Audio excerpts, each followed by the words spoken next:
আমার সারা জীবন খাওয়ার জন্য যদি একটা মিষ্টি বেছে নিতে হতো তাহলে আমি নিঃসন্দেহে এই মিষ্টিটি চুজ করতাম। আমি গ্যারান্টি দিয়ে বলতে পারবো এই মুলতানি মিষ্টি আপনি আগে কখনো খাননি।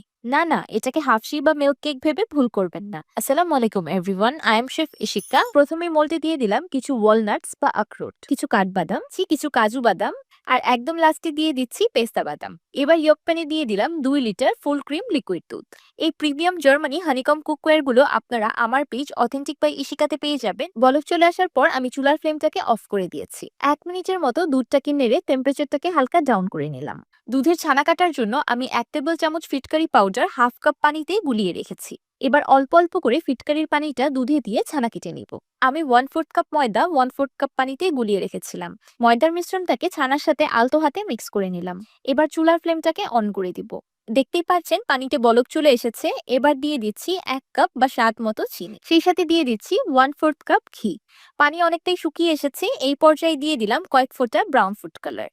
এবার দিয়ে দিচ্ছি 250 গ্রাম গ্লুকোজ। এই পর্যায়ে দিয়ে দিচ্ছি আমার পছন্দ মতো কিছু ড্রাই ফ্রুটস। রান্না করতে করতে এক পর্যায়ে যখন সম্পূর্ণ পানি শুকিয়ে গিয়ে মিষ্টিটা প্যানের গা ছেড়ে আসবে তখন চুলা থেকে নামিয়ে নিব। চুলায় এর থেকে বেশি শক্ত করা যাবে না, তাহলে পরবর্তীতে মিষ্টিটা বেশি হার্ড হয়ে যাবে। এবার মিষ্টিটাকে এভাবেই রুম টেম্পারেচারে রেখে দিব একদম ঠান্ডা হয়ে সেট হয়ে যাওয়া পর্যন্ত।